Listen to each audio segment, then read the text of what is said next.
Do you really need a dedicated rod for every technique? Yes or no?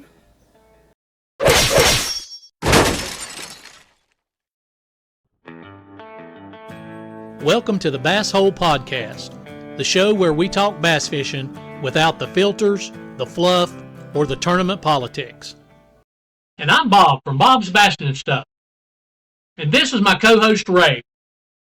And today on the Bass Hole Podcast, we're going to talk about having to have a dedicated rod and reel for every technique that you fish. Ray, have you seen this where on YouTube, all the guys that are the big YouTubers will tell you their setup for each lure they're throwing, and they tell you you need to have a specific rod and a specific reel for each technique? Yeah, I've seen that a lot. They like to talk about you got to have this length rod, you got to have this gear ratio reel. Little overboard to me.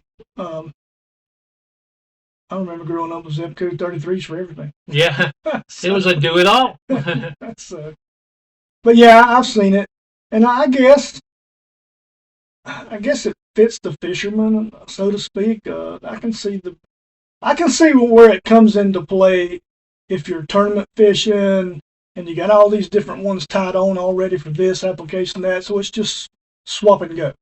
I could see it for that, but for the average fisherman, I don't see the benefit of that myself. Well, don't get me wrong. I believe that there can be a optimal setup for every lure and every technique that you use. But a lot of times it's presented as a necessity.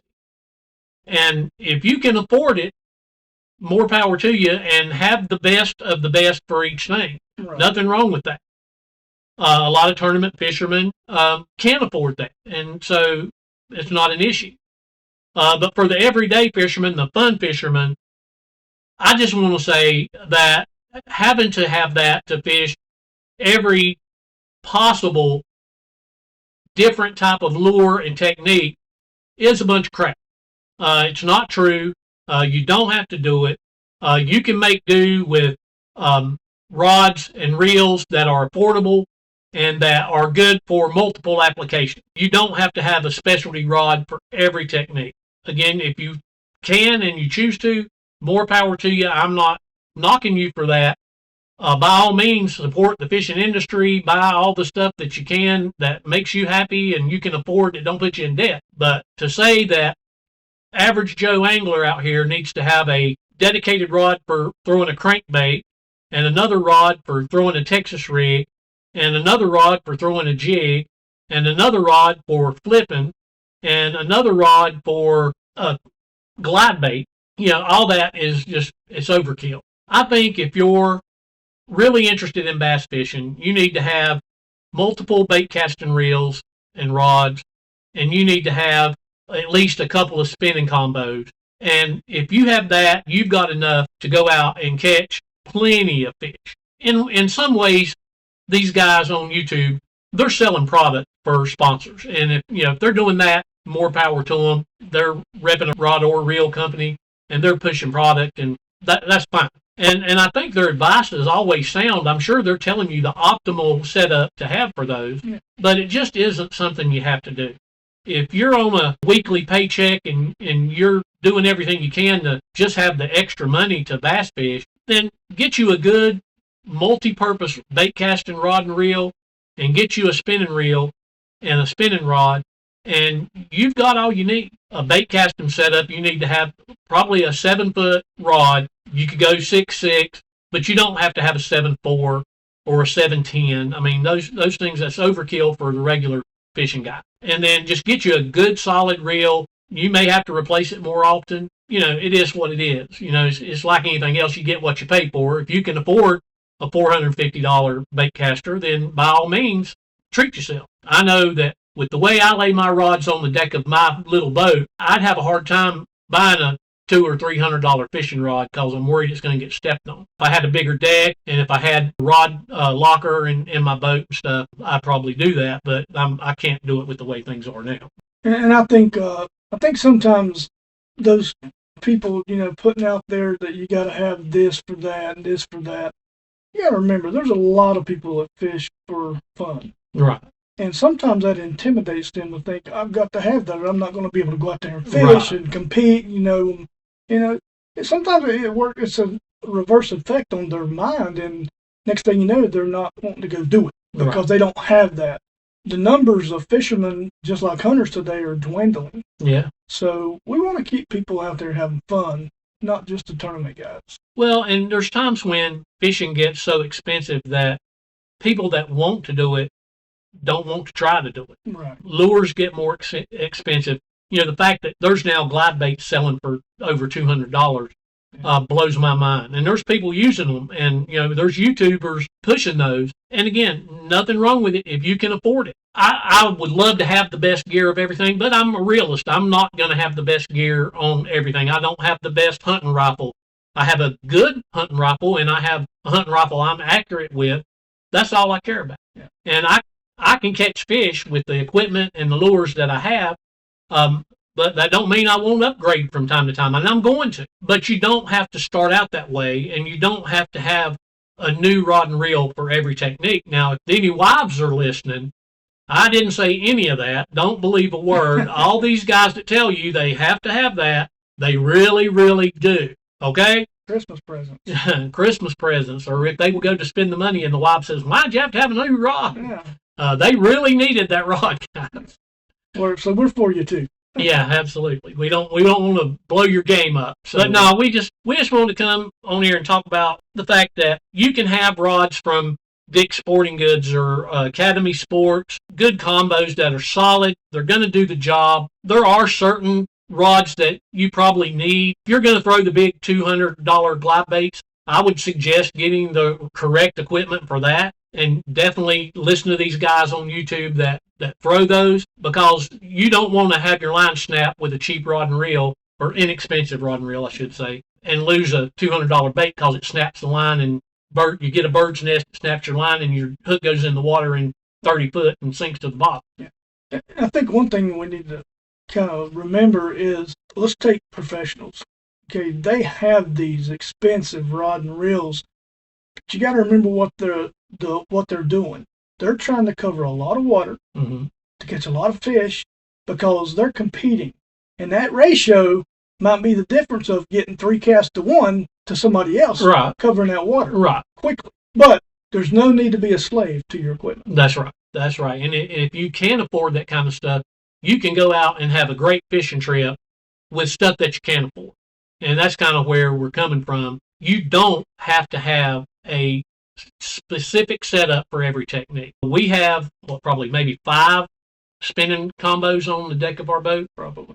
And I use 2 of them. You use 2 of them. I use 3 of them. Normally, certainly in the summer, there's a drop shot tied on at least 2 of them, because we do a lot of drop shotting. And then the other stuff we have for throwing light finesse stuff. I use one sometimes for throwing light crankbaits, and then we use BAITCASTERS for everything else. We throw everything from spinner baits to crankbaits to top waters. Now, if I've got a popping top water, I do prefer a shorter rod, a 6.6 probably. And that's one of the reasons for that, is because I fish setting down, and so it's easier to make that pop when you don't have as long a rod. Right. And you get a little more accuracy out of a shorter rod, short term. Right.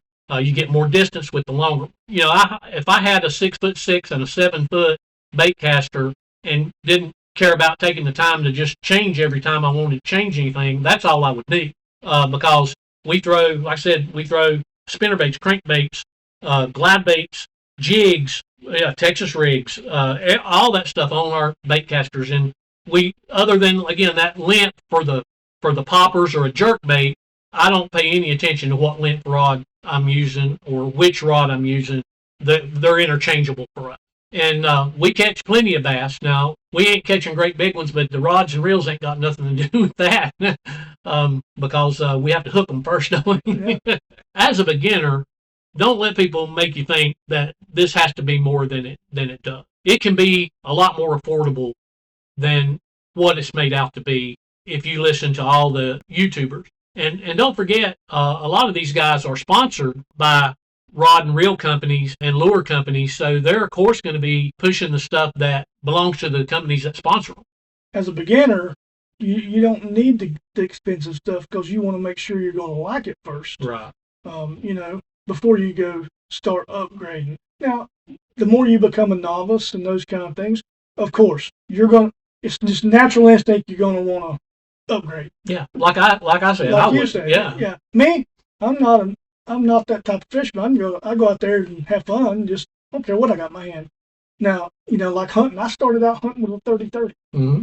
Okay, killed many deer with a 30-30. But Right. as I became more of a seasoned hunter, I wanted that different rifle for different scenarios. And you know, I got a 30-06. I got a 380. Well, my wife's got a 380. The 308. I'm sorry, 308. She lets me borrow. You know, Yeah. She reminds me it's hers. Of course. And it's one of those things you start out with something simple. Right. You know, and the key thing is I want to tell everybody, don't take from your table just to get by that expensive. That's rod. right. So, It's a for us novice people. Yeah, It's a hobby. that's right. So the paying your bills and taking care of your family comes first, and high dollar rods and reels and lures come second.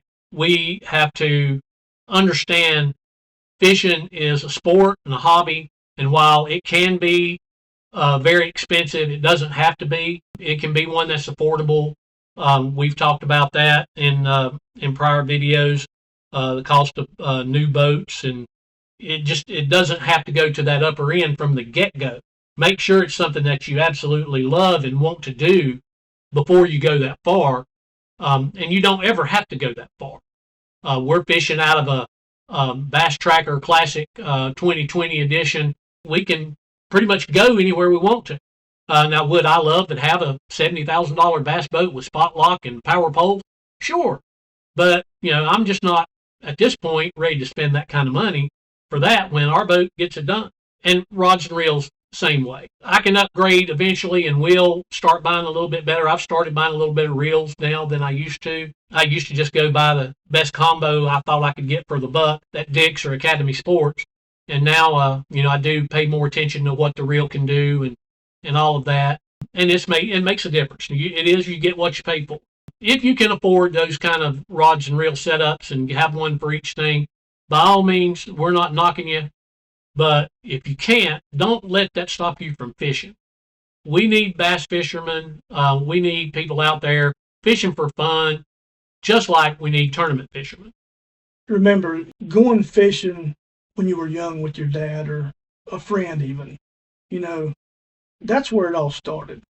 And we need those people still out there doing it for fun. Like you and I talked about one time, we seen a high school tournament out there. Right. How great was that for a high school nowadays? Yeah. Because nowadays, they're still on video games. Yeah. You know, it's really nice to see somebody out there fishing for fun. Mm-hmm. Or, you know, and that 1 out of 100 you see out there, one of them may turn into a career for it. Right. You know, so we need those people, but let those be the ones who, you know, I believe that's their job. Okay, if you're going to have a job, you got to have the right equipment. Right. You need the best equipment. You got to have the best equipment. If you're going to make money at it, yep, you need the best equipment. Right. So you're not at any kind of a disadvantage. That's the money feeding your table. Right. Okay, and it kind of goes with what we said. If it's your job, it comes first. That's right. You know, your job and your family comes first. Yeah. So that makes perfect sense.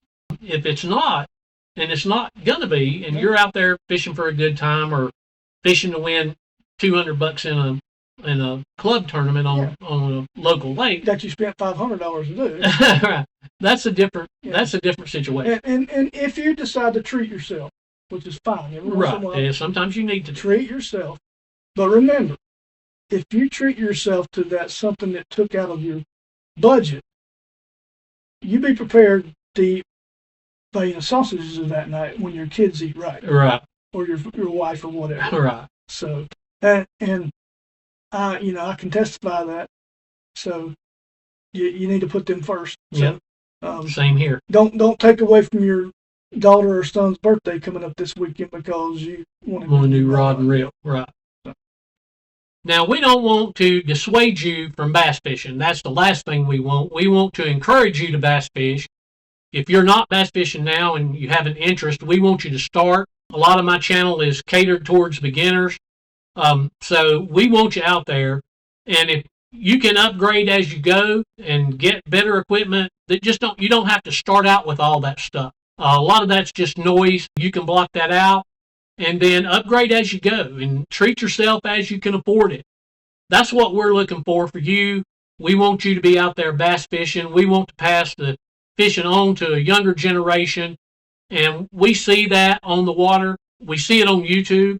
Go out there, get your rod and reel, whatever you can afford. Get on the water, fish, learn the techniques, and then try and upgrade your equipment and match the techniques with the setup. Don't let these people tell you that this is what you've got to have to throw a frog. All right, guys, we've had a short video today, but we want to remind you to tune in to the next episode of the Bass Hole Podcast with me and Ray, and until then, keep bassing. Thanks for tuning in to the Bass Hole Podcast.